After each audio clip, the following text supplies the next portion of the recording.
Imagine knowing exactly what your students are learning and exactly which steps you need to take next. Join us in Down with the Reading Quiz to craft meaningful and productive formative assessments that move away from gotcha moments of basic recall and toward assessing what your students actually can do. In this 30-minute free masterclass, we'll share 3 powerful assessment keys that work for any novel at any time of the year. Head to shop.bravenewteaching.com/masterclass to sign up, and we'll also send you a free workbook to keep track of all your notes. Once again, that's shop.bravenewteaching.com/masterclass to nail formative assessments forever. Well, hello and welcome back to Brave New Teaching, and happy summer. Happy summer, Amanda. It's official. It's summer. The best, I have to share the best news before we talk about literally anything else. Literally anything else. Literally. I mean it. I am using that word because it is appropriate right now. Are you ready? I haven't even told you this behind the scenes, Marie. Marie, you're going to get live reaction footage from Marie right now. Although I don't think Marie's going to care. Remember that one time I was super panicky about the cicada apocalypse coming to Illinois? Has it haunted my dreams ever since? Yes. It missed us. By Glory, some hallelujah. Marie's face. I mean, okay, and I am literally again. I was so, I don't know how to emphasize it clearly enough, so panicked about what it was. And it is here, it is real, but it didn't get this far north. I am close enough to Wisconsin that we just don't have them anywhere. None, zero, not even a little fluttering. I went to an appointment a few towns south of me, and I was so horrified going from my car in the parking lot to my appointment that I was just I was so over it. And that's all I've had to interact. In fact, I haven't even visited my parents since this began because their house is overrun. That is terrifying, but I'm happy for you. Aren't you? Everyone. Yes. Life's good. Life's good. So is it too soon to is this a knock on wood situation or you're good to go?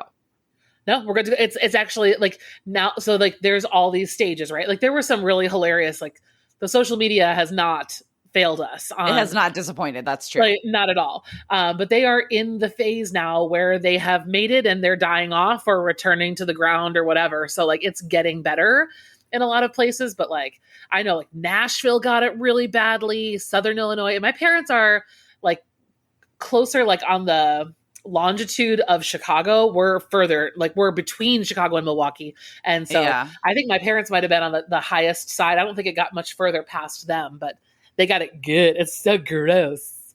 It is so gross. She couldn't even let the dogs out because the dogs were getting sick trying to eat all of the cicada. I mean, they're right.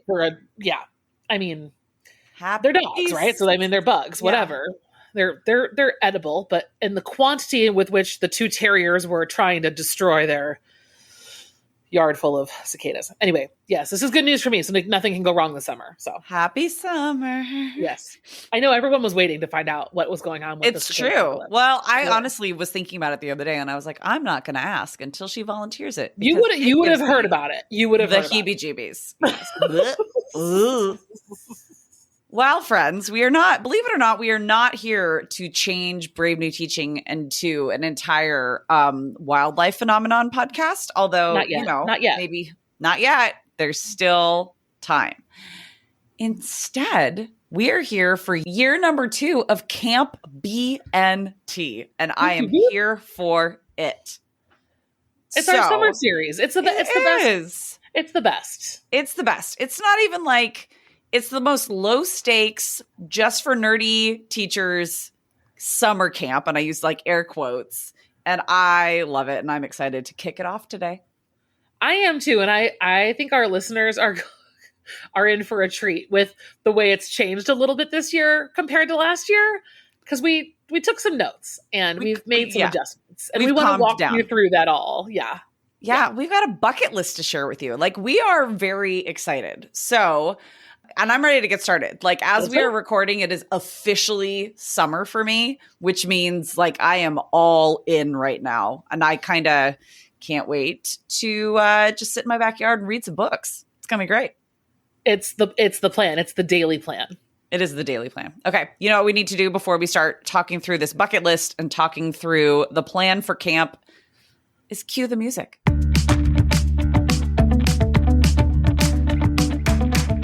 You're listening to Brave New Teaching, and we are so much more than a podcast. We give teachers the inspiration, support, and tools to challenge the status quo. I'm Amanda, and I'm a former English teacher from Illinois. And I'm Marie, and I'm a teacher from Southern California. Join us at bravenewteaching.com to find out more about our courses, festivals, and get every episode's show notes.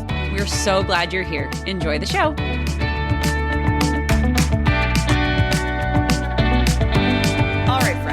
Like I said in the intro, and Amanda was saying, we took some notes. We did some learning. Last year, we had this really cool series. I mean, many of you were like, wow, this is a lot. And then you were like, no, but like, it's a lot. Like, it was a lot and it was long. And it was a lot because once we got I mean, you know, if you've been around here for like a half of a minute, you can tell that we are very enthusiastic personalities is what you're going to get from the two of us.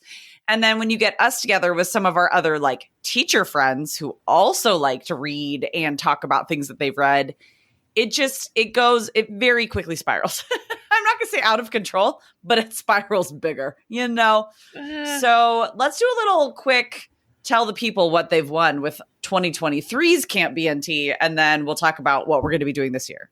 Yeah. I mean, the good news is, if you really like the intensity we're about to describe, it is there for you. Your camp could be last year's camp if you missed it. But when we were working on camp last year, it was kind of our first dip of our toe into the waters of author interviews and getting the chance to talk about, the process behind the works that we love or we're just getting to know, and really thinking about how it would be for teachers, especially ELA teachers, to hear from authors, and then even potentially students to listen to those episodes too. And so we really kind of took the approach last summer of kind of a workshop into diverse voices. And we tackled some genres and authors and stories that a lot of you had not really gotten a chance to dig into. And so we brought those right kind of up and out and into the world for conversation. And so we did our interview, and then we followed each of those interviews with a debrief episode. So it was a lot. And some of the interviews were multiple episodes long. Yeah.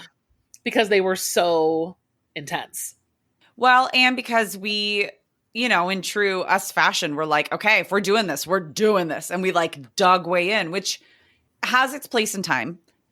And it was a lot of fun. It was a lot of work. And I think it's something now, if you're listening going, gosh, what was that even like? Did I listen to those? Please take a look back at their episodes. Like, let's see, I'm looking right now. We started at episode 152 and we went all the way through. Oh, yeah, no. I was like, did we skip some here and there? No. Through 166.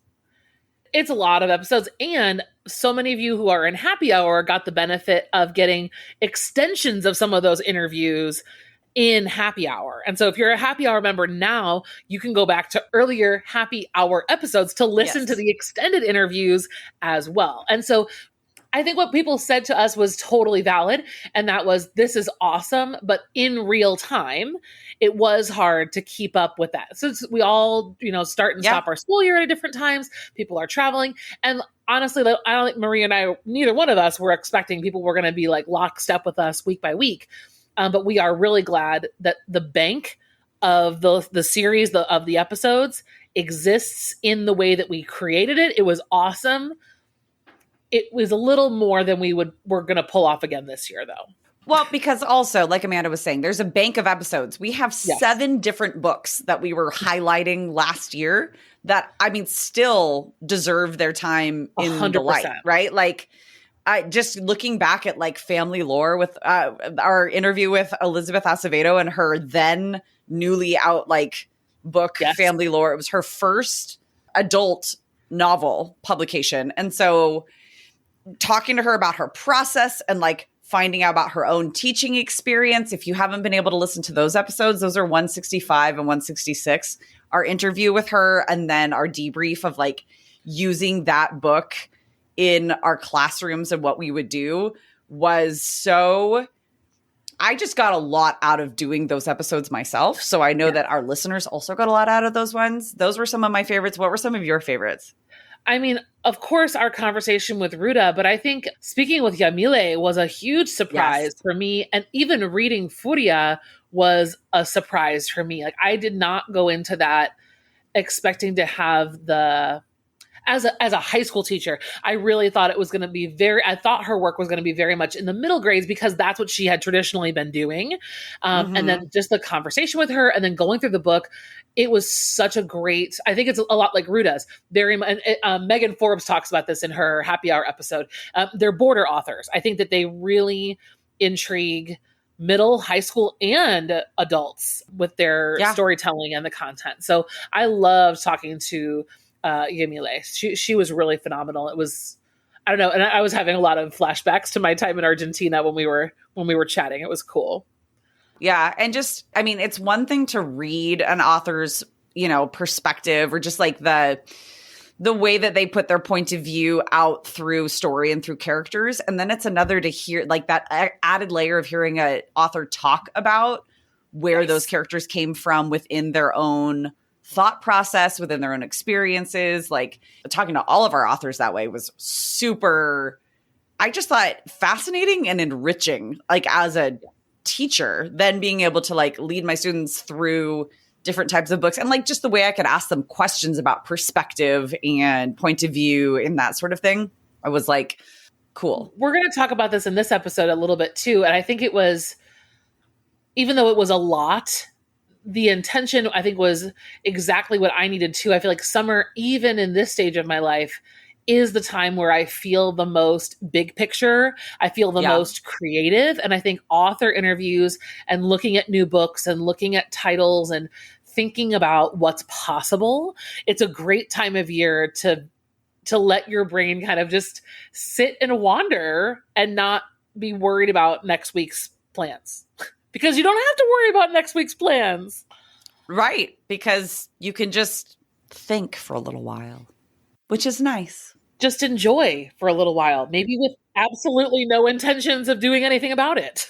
And that's honestly why I rarely read PD books actually during the school year. I read them during the summer because I can actually think about it. And like, I am much more intellectually equipped to think about fiction during school year. Escapism, sure, but also just like how I'm going to use this with kids. Like I can think through fiction and like more literary texts that way. But like reading Dr. Deanna Smith's book last year was really, really helpful because I could sit with it and I could read it slowly and I could make notes and I could go back to them. And and so we're taking all of those sorts of insights into this year's Camp BNT, and it's going to be, it's lower stakes, everybody. We can all participate in our own way, in our own time. Yeah. And we're excited to bring you along for the ride. So should we tell people where to go first? Because before we even tell you what's coming, you need some materials. Yes, you do. So, okay, yes, we are going to summer camp, everyone. So like, again, we are going back to camp. It's going to be amazing. If you want to make s'more, like I still think that we need to have like a fireside chat, maybe on like Instagram Live or something where we make s'mores. Can we do that when I come visit you? We can totally do that when you come visit me. That sounds amazing. Somebody write that down for us. Somebody write that down. We owe the people crackling fireplace audio. Stenog, take this down. Yes. Oh. So okay, no, everybody, you need to head right now or like when you can to bravenewteaching.com/camp. And you can, first of all, at the very bottom, if you like take a look, scroll down, you will find what we're talking about for last year, right? Like a little playlist of 2023 Camp BNT and like where you can sign up, because we've got workbooks that go along with each of these things if you really want to like get the full experience and implement them into your classroom, yada, yada, yada. This year, we've got a summer bucket list that we just really think you're going to like, everybody. And the best part is that as we go through camp this summer, we're going to be doing our bucket list here on the podcast. And then like a little bit together when Amanda comes to visit me in San Diego in July. It's going to be fun. Yeah. So we hope that you will join us in this little, you know, like my students and my own kids love making summer bucket lists. Yes. We try not to think too hard about why it's called a bucket list. We just move on beyond that part. A little morbid. And it's really fun, just like making goals and like dreams for summer break. So, and we really wanted to create a bucket list that kind of, it marries this two parts of our teacher identity. We need this time in the summer to relax. We need it. We need it to relax. But we also need this time for creativity. And like we said earlier, kind of like taking a step back and having that creative vision for who you are as an educator and what your classroom's going to look like. And not in a way that's like critical of what you've done before, but in a way of, okay, I've got X, Y, and Z under my belt. This is what I'm looking forward to. And we talk a lot about vision boarding for units and things like that. And I really do think like envisioning yourself in your classroom and in your upcoming school year is a great summer exercise for your brain. And I think that the way that Marie and I do that is through reading and talking to each other, of course. So that's going to be a big part. Let's walk them through what we've got on our summer bucket list, because we want you to play along with us. We want you to take pictures and videos and share with us on social. Like, we want to do this with you. So let's go over it.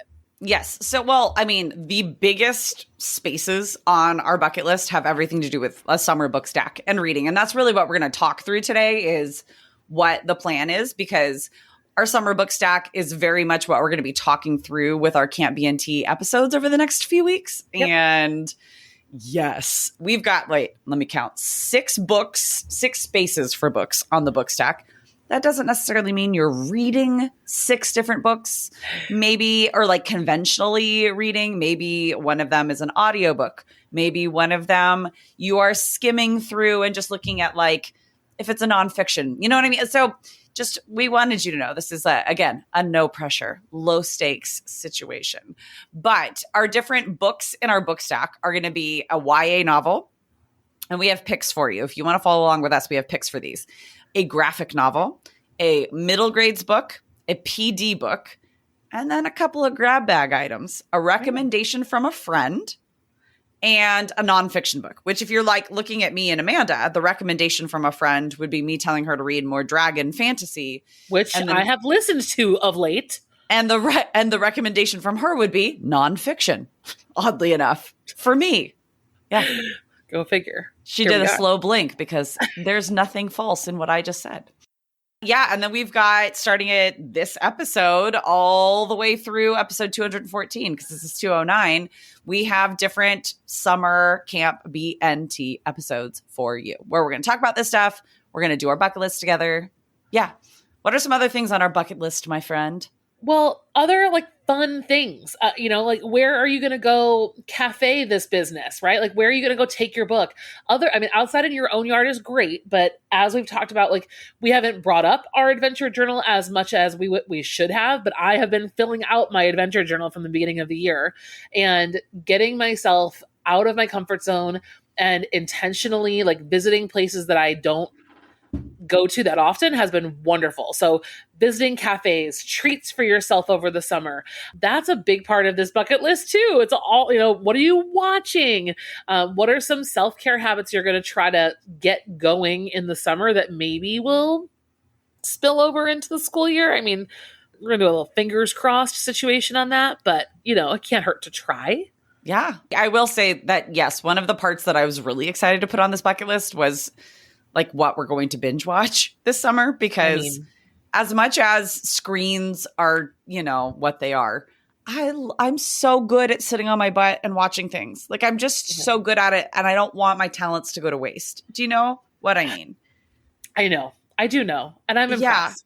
Yeah. I really want to find a show or two that I can watch with my kids that is appropriate and also like we can just binge it. Yeah. So that is a tall order because I have an almost 8-year-old, an almost 11-year-old, and then myself, who in my heart of hearts, I'm maybe 12. Maybe. Yeah. So actually, maybe it's not as hard as I thought. So happy hour teachers, you will maybe remember that we have a dedicated teacher TV show playlist episode. So maybe you need to go back to that episode and re-listen for some recs there. Yeah. Because that's, I mean, I was recently scrolling, and I'm not going to derail this conversation, but just as like a heads up, if you are the kind of person that likes documentaries, I was scrolling through the Netflix documentary section, and I'm like, there were so many that I was like, oh yeah, I heard that was good. I wanted to watch that. Or that looks really, and like a documentary is a little nerdy, definitely on the nonfiction side, but like something, I don't know. I like them. There's a lot there.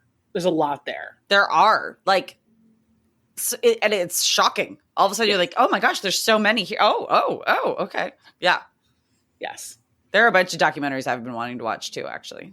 I don't know. And I kind of put them off during the year. Like, I kind of like you said, I'm a little bit more in like fiction mode typically during the year. I don't know. Maybe I'm ready for a good, you know what?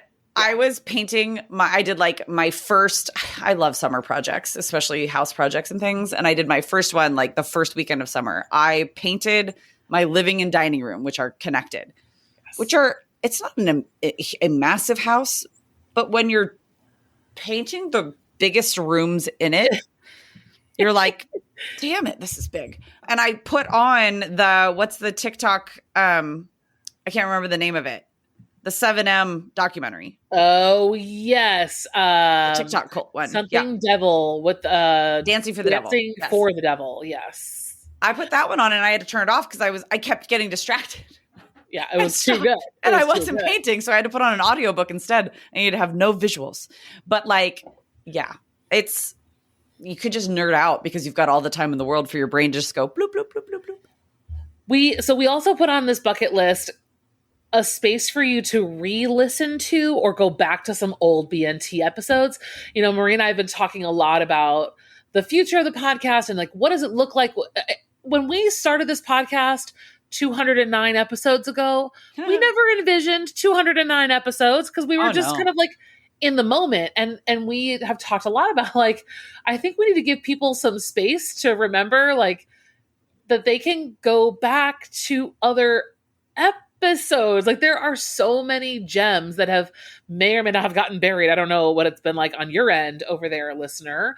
But maybe start with re-listening to some camp episodes from last year, or just kind of going through our website. If you go to bravenewteaching.com and you click on show, you can scroll through every single episode title. It's maybe a little bit easier than on your podcast app to look at it on the website and like maybe skim through the show notes and be like, oh yeah, I don't think I ever listened to that one. Or yeah, I definitely need to re-listen to that one, and give yourself the space to do some re-listening or even some rereading. I had that conversation with somebody else the other day too. Like that's a great way to spend your summer. It's true. Because again, just you have time and space to relax and let your brain get creative. Yeah. And like, let that part of you that it does take energy to be creative. And that's why that's the first thing that like in my brain starts to shut down or like dissipate, at least when I have a lot going on. Yes. Because there's like the creative problem solving part of my brain, which is always kind of going a mile a minute. But then there's the truly artistic, creative curriculum design, making connections between texts and like different conversation ideas, like that part of my brain that gets real sleepy. Like she is tired by September. So now that we're all the way in June. Yeah. Well, we're in June. And for a lot of you, I'm sure that your next year's agenda has maybe shifted or altered. So maybe you slept on some of our dystopia episodes, but now like, it's coming up for you this year, and now you need to look at it. Or you maybe didn't ever teach Shakespeare, and now I was you just are. gonna say, so, yeah, maybe flat Shakespeare is gonna be your new best friend. I mean, there's a lot we have like genre wise and like unit wise that might be more helpful to you now than they were when they came out. So that's another option for you. Let's talk through the 4 books that we have on our summer book stack right now. So that and I'm sorry, friends, I'm starting to lose my voice a little bit because the end of the school year, she got me dirty, and I'm feeling a lot better, but you can hear that my voice is starting to go. So I apologize, everyone. But we have got some different books so that you can head to bookshop.org. You can head to libro.fm to get the audiobooks if you would like to. We can support our local and small and independent bookstores. Let's start with next week's episode, which is going to be a PD book talk, which I would venture to guess that a lot of you already have this book, which was kind of what led us back to it. A lot of our focus, in fact, our focus constantly is diverse voices, is fresh perspectives, is giving space to the voices that we need to hear from, right? Who we might not typically be hearing from. And so Liz Kleinrock's Start Here, Start Now is going to be our PD book of the summer to like be our jumping off point. It is it's a guide to anti-bias and anti-racist work in your school community. Like, could not be clearer than that. It is a true workbook, which is and I'm excited to reread it because, gosh, when did this come out? 2020, I think. Yeah. And I don't know that I've really read it since. So I'm excited to look through it and mark it all up and chit chat about it next week on the podcast. That's going to be our first one, and that's our PD book. Yip diddy do. Yip diddy do. I'm so excited. I'm like, my brain is in so many places, and I'm like, literally, like, this is my favorite time of year. I think this is the best. I love it. The next one on our list is a graphic novel, and actually, what we have for us is not a graphic novel, but what the gentlemen that are the authors and the illustrators of this book have titled A Graphic History. And so if you don't know this yet, I actually don't know if this is public. It's out now. Yeah, it's out. Is. Okay. Yeah. I've lost my timeline a bit. I know, same. Yes. I was just looking. That's why I know. It is amazing. So the book for us is Stamped. And I think many of you have looked at least the YA version of Stamped, but we know Stamped is from Dr. Ibram Kendi, and we have the adult version. We have Stamped YA, Stamped from the Beginning. Is that what they titled? The YA, yes. The YA, right? Then there's Stamped for Kids. Believe it or not, there's also a Netflix documentary version of Stamped. There is now a graphic history of Stamped, and it is such a fascinating. I have just started kind of peeking through, but if you teach anything in terms of visual literacy and visual analysis, can you even imagine what it would take for an illustrator? It's so good to draw Stamped. Right. I mean, so we have this ready to go, like, on our list, because this is a priority, and you guys could definitely read a novel if you wanted, but if you want to join us, let's take a look at the graphic history. Yes. Dr. Ibram X. Kendi is the person who wrote Stamped from the Beginning, like Amanda was saying, the YA version, the kids version, and he has collaborated with other authors and other researchers, obviously, on these different versions of Stamped. This one, the illustrator is Joel Christian Gill, and he's the chair of the MFA Visual Narrative department at Boston University. An absolute delight to look through, not because the topic is all that lighthearted, but it's just the snark behind true cartooning. I was definitely smacked in the face. I do not know why I assumed it was going to be another kid-friendly version of of Stamped. It's not that it's not kid friendly. It's complex. I was going to say, difficult. it's just highly intellectual. Yeah. It's highly intellectual. It is extremely nuanced and layered, from the visuals to like each cell is packed with visuals and text. So yeah. It's going to be a visual textbook that you'll be able to pull from all year long and just study a single page and get 2 to 3 days worth of discussion out of it. Close reading alone, is it's just fantastic. It's so good and like so well done. Yes. Okay, so that's our second book. Then we are going to be looking at a YA book, which is actually one of Amanda's favorites. So I want to let you talk about All My Rage by Sabaa Tahir. I actually have a little bit of a bone to pick with Sabaa Tahir. We have, not a real bone. She just hasn't answered us. We have been begging her to be on the podcast for probably 6 months now. She is a very difficult woman to get a hold of. I know I've heard from listeners too who are like, where is this interview? We are, Megan and I have been working on this for a while. She also is releasing another title. Like, she's in the midst of releasing something really, really big.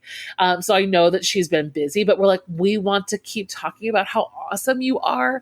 But last year I kind of made the prediction, which I don't think has actually come true. So we need to force its hand. I think All My Rage has the potential to be on par with the in-class YA experience, in the same way that Long Way Down by Jason Reynolds has really held its weight as a whole class text in the classroom. I really think All My Rage has it. And if you haven't read it yet, this is a perfect excuse to do it, so you can do it with us. Yeah. It's won so many awards that and it's a great YA pick, meaning we can read through it in a sitting. You know, like not necessarily that we would want to, because it's so good that you want to kind of like savor, but it's like a multiple reads kind of a book because it's YA. So it's going to move pretty quickly for an adult. Yeah. And it's rich. I mean, that's kind of how I feel about Grace Year as well. And we've, the ones that keep coming up over and over again here, those are the ones that have the depth and complexity that we need to teach this critical thinking, but they also have like the voices and perspectives and energy and movement that we love about YA, because that's what helps our students keep that engagement level up. And there's nothing wrong with something that's like, we don't have to teach things that are always hard. We also have to teach them how to think hard. So sometimes giving them something palatable can help them do the hard thinking. Hard is a misnomer, right? Because there's text complexity versus like critical thinking, space, basically, is what I'm trying to say. And then our last book in our Camp BNT, defined book stack, as far as we are, is a middle grades book. And it's a brand new 2024 release. It's called The Night War by Kimberly Brubaker Bradley. I'm so excited about this one. I am too. I'm going to try to get my child to read this with me. Sorry, I'm looking at the back of the book. That would be great. Yeah, because I think he will have some great perspectives for us, and maybe he can even chime in a little bit to our conversation. That would be kind of fun. That would be very fun. I would love to hear an incoming 6th grader's point of view. Right. As he is oh my God, don't remind me. Yeah, but this one it's a World War II novel. Yeah. So it's, I'll just read the first little bit of the blip here. It's 1942, and 12-year-old Miriam, who is Jewish, is not safe. With help and quick thinking, Miri is saved from the roundup that takes her entire Jewish neighborhood. She escapes Paris, landing in a small French village where the spires of the famous Chateau de Chenonceau, oh my gosh, I have to get my French degree revoked, rise high into the sky, its bridge across the river Cher like a promise of fairy tale. Yeah. So I'm excited about this one. This is weird to say that I listened to, but I have listened to the first episode of our June happy hour series, because we're not in it. We have every couple of months, we feature guests on happy hour. So if you're not familiar with this is like such a huge, cool perk. And in June, we had Megan Forbes, who is like historical fiction guru, history nut. She is not only an amazing human, but she is an avid reader. And in her episode, she not only makes a case for historical fiction, but she shares a super cool resource. that she made for her students and then made available to our happy hour teachers that chronicles the like books that you can use to teach World War II across the globe.